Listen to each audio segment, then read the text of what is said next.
अस्सलामु अलैकुम रहमतुल्लाहि वबरकातुहू। हकीम जावेद इकबाल हर बाल इस चैनल की तरफ से आपकी खिदमत में हाजिर है।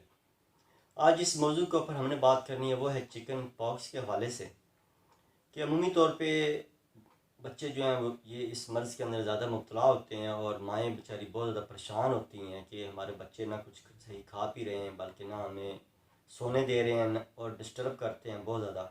और ख़ास तौर पे जो बच्चा है वो भी बहुत ज़्यादा डिस्टर्ब हो रहा होता है, क्योंकि खुजली जिस्म के ऊपर बहुत ज़्यादा हो रही होती है, बुखार की कैफियत वो चढ़ रही होती है ज़्यादा मकदार में। तो लाज़मी बात है, मरीज़ भी परेशान होता है, बच्चा भी परेशान होता है, साथ वालिदैन वो भी परेशान होते हैं।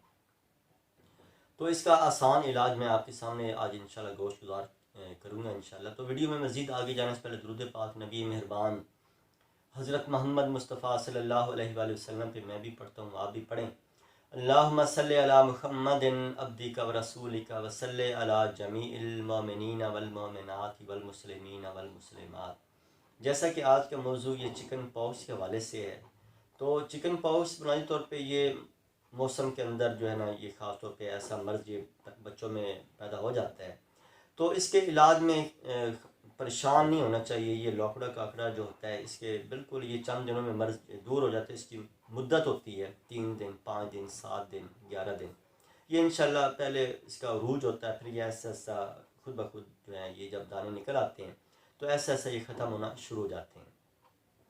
तो एक बात जो इसमें जो मैं आपके सामने गोश्त गुजार करना चाहता हूँ कि ऐसे बच्चों को ज़ूद हज़म ग़िज़ा देनी चाहिए, यानी जैसे दलिया है, साबूदाना है, खरबूजे के ज़्यादा इस्तेमाल करवाना चाहिए।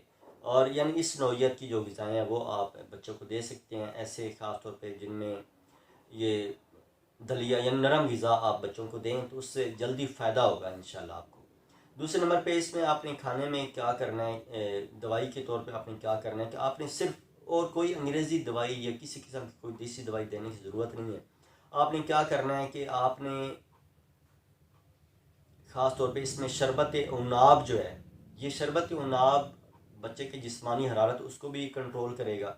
इसके अलावा ये मुसफ़ी होता है, यानी खून को साफ़ करता है। ये क्योंकि ये जिस्मानी प्रॉब्लम चंद दिनों के लिए होती है, तो ये अगर यही सिर्फ शरबत उनाब का अगर इस्तेमाल कर लिया जाए तो इंशाल्लाह इससे भी मर्ज़ ऐसा ऐसा दूर होना शुरू हो जाता है।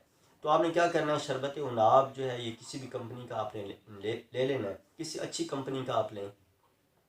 तो शरबत उनाब के एक एक दो दो चम्मच बहस्बे उम्र जो है, ये 2 चम्मच आप सुबह दोपहर शाम या हर 3 घंटे बाद भी इसको आप इस्तेमाल करवा सकते हैं। तो ये चंद दिन आप रेगुलर, जब तक ये बच्चा मुकम्मल ठीक नहीं हो जाता उस टाइम तक ये आप इसको लगातार इस्तेमाल करवाते रहें, तो इंशाल्लाह ये आपके बच्चे का जो तकलीफ़ है ये इंशाल्लाह ख़त्म हो जाएगी। बच्चा बिल्कुल नॉर्मल हो जाएगा, उसकी हरारत भी कंट्रोल हो जाएगी, बुखार भी दूर हो जाएगा और जिस्म के ऊपर जो दाने निकले हैं ये भी ऐसा ऐसा ख़त्म हो जाएंगे। अल्लाह ताला हम सब कुछ शिफाए अता फरमाए।